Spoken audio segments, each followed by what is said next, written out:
Selanjutnya kita akan melihat sejauh mana masalah penguasaan lahan itu menjadi faktor yang penting di dalam produksi kekayaan di satu sisi, dan di sisi yang lain pelanggengan kemiskinan pada pihak yang lain. Jadi pada satu sisi, pada satu kelompok masyarakat, pada satu sektor ya, itu bisa menghasilkan kekayaan yang melimpah, dan pada sisi yang lain justru hal itu melanggengkan kemiskinan.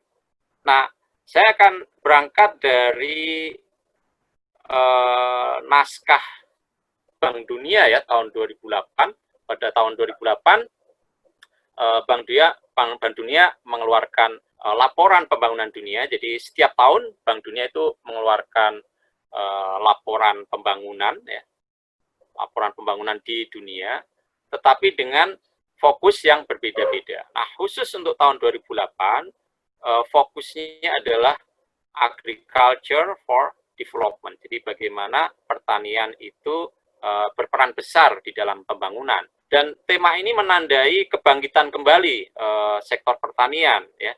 Setelah sebelumnya sektor pertanian ini dianggap sudah tidak relevan lagi ketika dunia semakin mengalami industrialisasi ya. Tetapi 2008 itu adalah momen yang sangat kritikal ketika seluruh dunia mengalami krisis pangan pada waktu itu. Harga pangan dunia naik tinggi, dan itu kemudian membangkitkan kembali perhatian terhadap sektor pertanian. Nah, Bank Dunia punya satu visi tersendiri mengenai peran pertanian di dalam pengentasan kemiskinan ya. Dan menurut Bank Dunia ada 3 jalur ya, 3 jalur bagi masyarakat pedesaan itu keluar dari kemiskinan. Pertama adalah dengan farming, itu artinya adalah usaha tani yang sifatnya komersial ya. Dia bukan lagi subsisten ya, tetapi sudah farming ya. Jadi kalau mau pertanian di pedesaan itu menjadi jalan keluar dari kemiskinan, bisa mengentaskan kemiskinan, maka menurut Bank Dunia usaha tani harus dirubah menjadi berorientasi komersial yang makin terintegrasi dengan pasar global, makin kompetitif ya. Nah, lalu jalur yang kedua adalah dengan usaha ekonomi non pertanian, di mana warga di pedesaan bisa menjadi tenaga kerja di berbagai sektor non pertanian yang ada di desa ya. Kerajinan, mungkin jasa, mungkin ekowisata, dan segala macam, karena ada diversifikasi livelihood di pedesaan ya. Jadi kalau mereka tidak tertampung di sektor pertanian komersial, maka mereka sebaiknya keluar dari sektor pertanian dan masuk ke dalam sumber-sumber pendapatan yang beragam, yang makin beragam ya di pedesaan. Nah, kalau itu masih tidak bisa menampung mereka lagi, maka jalur yang ketiga menurut Bank Dunia adalah dengan migrasi ya ke kota ya. Jadi mereka keluar dari sektor ekonomi pedesaan secara keseluruhan dan kemudian pindah ke kota untuk terlibat di dalam berbagai sektor perkotaan seperti industri ya, jasa ya, dan segala macam ya. Dan untuk itu maka ada kebijakan makro yang harus diciptakan supaya 3 jalur untuk keluar dari kemiskinan ini bisa diwujudkan gitu ya. Nah, kalau kita lihat berikutnya, menurut Bank Dunia di dalam negara-negara itu bertransformasi ya, terjadi transisi agraria, itu mereka mengelompokkannya menjadi 3 klaster ya. Jadi dan tiga kelompok, dan 3 kelompok ini menurut Bank Dunia adalah satu evolusi ya, satu evolusi dari negara-negara yang PDB-nya ya, produk domestik brutonya itu sangat bergantung kepada pertanian. Ini disebut sebagai agriculture based countries ya. Nah, ini adalah level yang paling awal ya, paling belum berkembang gitu ya. Nah, ini ditandai, dicirikan misalnya pertanian itu merupakan sumber utama pertumbuhan ekonomi. Di tingkat global, negara-negara yang tergolong ini rata-rata pertanian itu menyumbang 32% terhadap GDP nasional. Kemudian kemiskinan sebagian besar ada di pedesaan ya.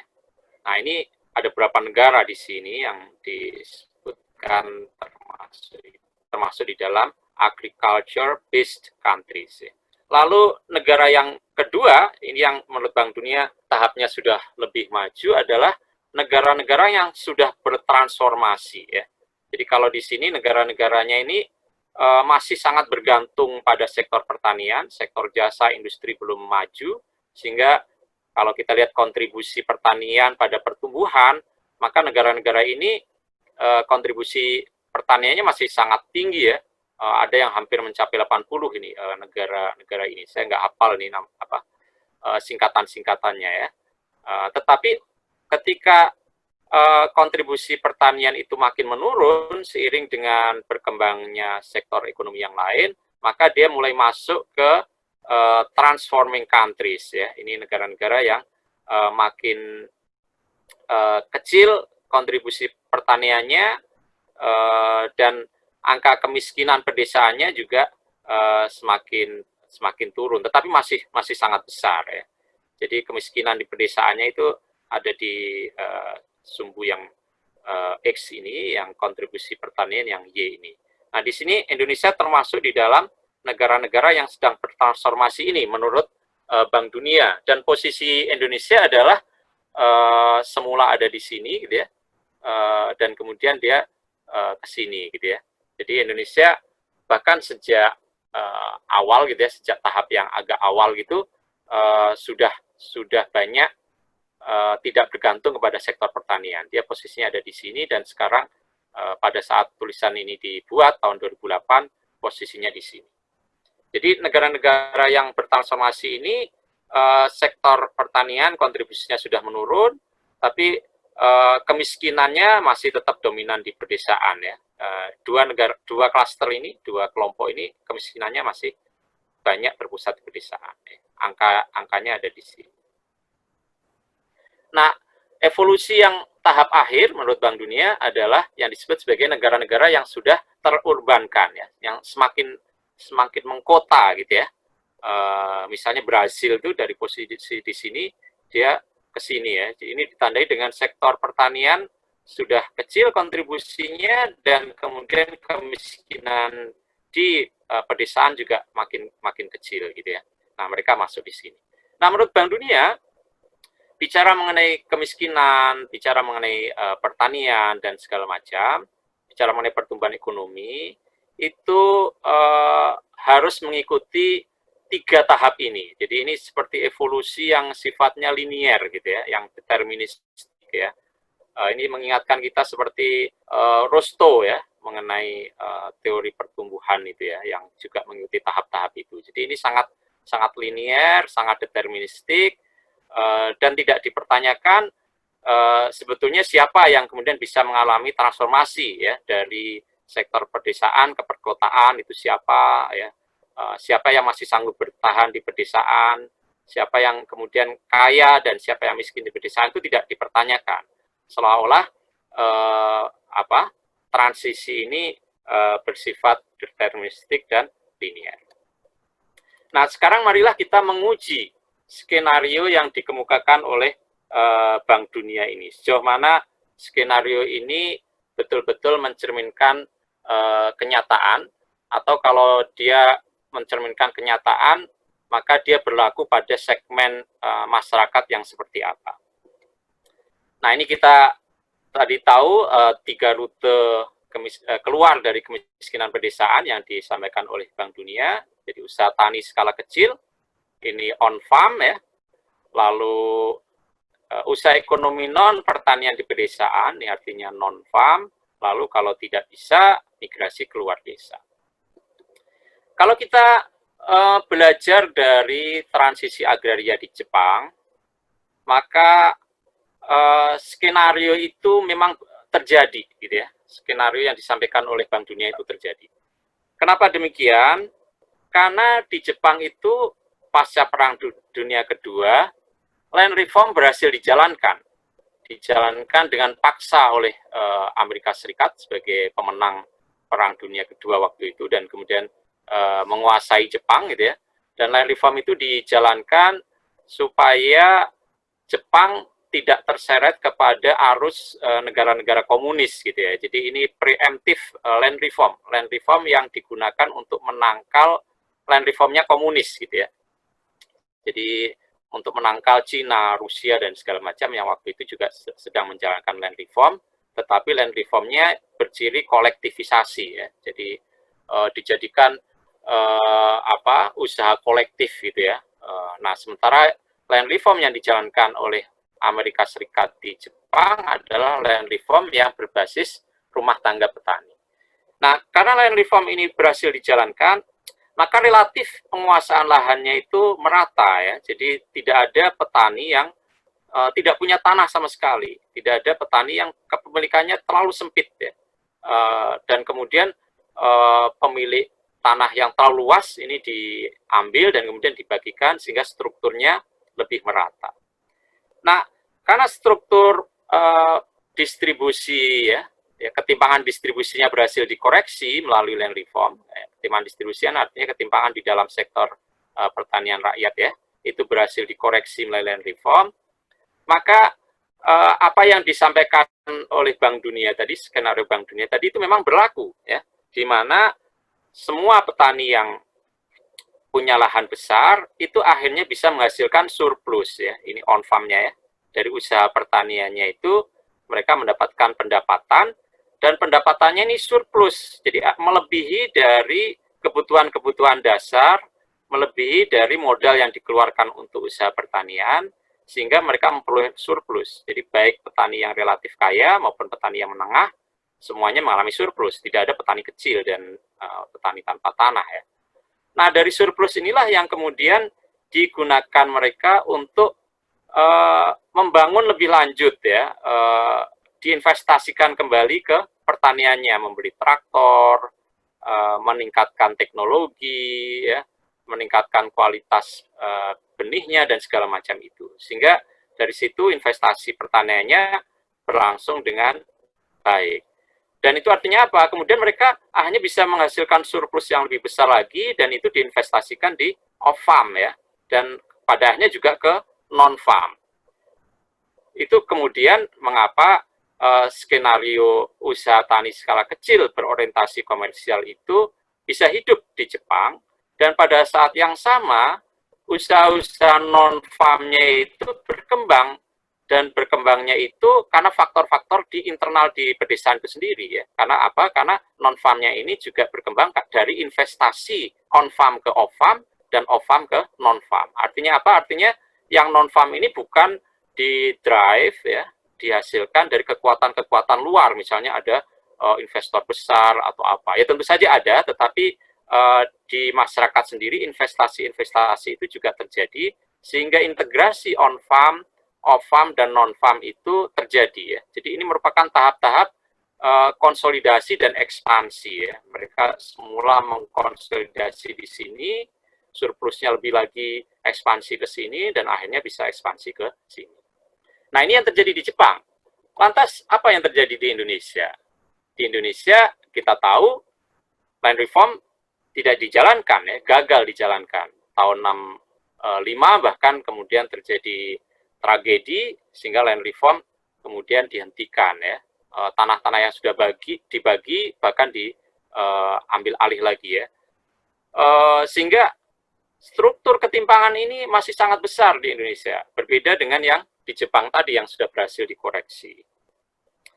Berikutnya, ketika terjadi revolusi hijau pada era 80-an, ya, 70-an akhir, 80-an gitu, ya, 90-an, karena revolusi hijau itu dijalankan tanpa memperbaiki struktur ketimpangan terlebih dahulu, maka justru revolusi hijau itu memperparah ketimpangan ini. Karena apa?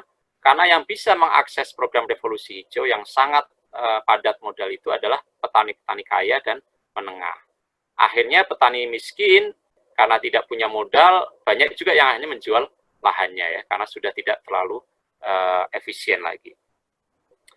Nah, pada petani miskin dan buruh tani ini, usaha on-farm mereka tidak bisa memenuhi biaya hidup minimum. Mereka tidak memperoleh surplus ya. Kalau di petani menengah dan petani kaya, ada surplus yang bisa diperoleh. Yang surplus ini kemudian bisa diinvestasikan balik ke pertanian, dan ketika kemudian ini makin maju, ini bisa diinvestasikan ke sini, dan ini kemudian makin maju, bisa diinvestasikan ke sini. Tetapi pada petani miskin dan buruh tani, mereka tidak punya surplus dari usaha on-farm-nya untuk bisa memenuhi biaya minimum hidup. Mereka mengalami tekor di sini, ya, mengalami defisit pendapatan dari sektor on-farm. Karena itu mereka harus bekerja di off-farm ataupun non-farm untuk bisa menutupi defisit mereka supaya bisa bertahan hidup ini. Ya, apalagi yang buruh tani ya. Jadi dari on-farm-nya mereka proporsi pendapatannya sangat kecil ya, sehingga mereka harus terlibat di dalam multiple livelihood ya, mata pencarian yang sangat banyak. Jadi mereka ya buruh tani, kadang mereka migrasi ke kota untuk jadi buruh musiman di kota, lalu balik lagi gitu ya. Mereka mungkin juga menjadi pedagang asongan dan segala macam ya. Jadi buruh tani ini terlibat di dalam on-farm, off-farm, dan non-farm bukan untuk ekspansi ya, bukan untuk konsolidasi dan ekspansi seperti kelas petani kaya dan menengah, tetapi sekedar untuk bisa memenuhi kehidupan minimumnya. Ya. Jadi mereka itu terlibat dalam multiple livelihood dalam pengertian yang berbeda dari kelas di sini. Kalau di sini itu dalam rangka konsolidasi dan ekspansi, kalau di sini ini dalam rangka survival sebetulnya. Nah, ini membuktikan bahwa faktor penguasaan lahan itu sangat dominan di dalam menentukan sejauh mana terlibat di dalam usaha ekonomi non pertanian itu bisa menghasilkan kekayaankah seperti yang ada di sini, atau sebetulnya ini hanya melanggengkan kemiskinan seperti yang ada di sini. Jadi selama ini tidak dikoreksi, meskipun mereka terlibat di dalam multiple livelihood ya, bahkan mereka migrasi ke luar kota, mereka sebetulnya tidak terentaskan dari kemiskinan, tetapi hanya berpindah kemiskinannya ya. Mereka pindah kemiskinannya dari desa ke kota kalau mereka ke kota gitu ya. Karena ketika mereka di kota sekalipun, mereka ini ya, petani miskin buruh tani adalah tenaga-tenaga yang tidak terdidik, mereka sulit berkompetisi dengan sektor ekonomi kota yang membutuhkan skill gitu ya, sehingga mereka pun bekerjanya di sektor-sektor unskill ya, yang tidak butuh skill dan dibayar dengan rendah gitu ya. Jadi di sini kita bisa melihat bagaimana skenario World Bank itu tutup mata terhadap faktor penguasaan tanah ini ya. Seolah-olah ini linier, dan seolah-olah kalau tidak berhasil di sini pasti ada ruang untuk bisa sukses di sini. Kalau di sini tidak bisa, pasti ada ruang untuk sukses di sini. Nah, kenyataan di Indonesia tidak seperti itu ya. Banyak sekali buruh tani yang bahkan ketika keluar ke kota, mereka kemudian hanya tertampung di sektor informal ya, bahkan kemudian mungkin ya semi kriminal, di slum areas gitu ya. Bahkan sebagian harus migrasi ke luar negeri ya, menjadi TKI ya. Sebagian undocumented, sehingga kalau ada kasus-kasus kemudian tidak bisa dilindungi, ada yang dipenjara, ada yang dilecehkan secara seksual, ada yang dihukum mati, dan seterusnya. Jadi ketika mereka pindah ke kota dan ke luar negeri sekalipun, mereka sebetulnya pindah secara spasial, jadi kemiskinannya pindah secara spasial, ada mobilitas horizontal, tetapi mereka tidak naik kelas menjadi kelas yang lebih sejahtera ya, tidak mobilitas vertikal. Nah, dengan pemahaman seperti itulah maka kita bisa menyadari bahwa tidak mungkin kita bicara mengenai pengentasan kemiskinan, tidak mungkin kita bisa bicara mengenai kontribusi pertanian terhadap pertumbuhan ekonomi maupun terhadap kesejahteraan kalau aspek dasar ya faktor agrarianya ini, ketimpangan ini tidak dikoreksi gitu ya. Sekarang kita bisa melihat kan ketika sektor ekonomi kota runtuh ketika terjadi wabah COVID-19 ini, ya mereka tidak dapat tempat lagi, tidak hanya mereka harus pulang gitu ya. Para sektor informal, buruh di industri di kota itu gitu ya, sehingga kemudian menimbulkan debat apakah mereka pulang kampung atau mudik itu mereka itu ya, karena mereka pindah ke kota sebetulnya mereka tidak betul-betul mendapatkan tempat yang pasti ya, mereka sangat rentan ya, sangat fragile di situ ya, seperti itu. Jadi ini ketika nujuman Bank Dunia mengatakan migrasi keluar desa itu sebagai solusi, itu sebetulnya bukanlah solusi keluar dari kemiskinan, tapi yang terjadi kebanyakan ya, itu adalah pindah kemiskinan. Dari semula mereka ada miskin di desa, menjadi miskin di kota.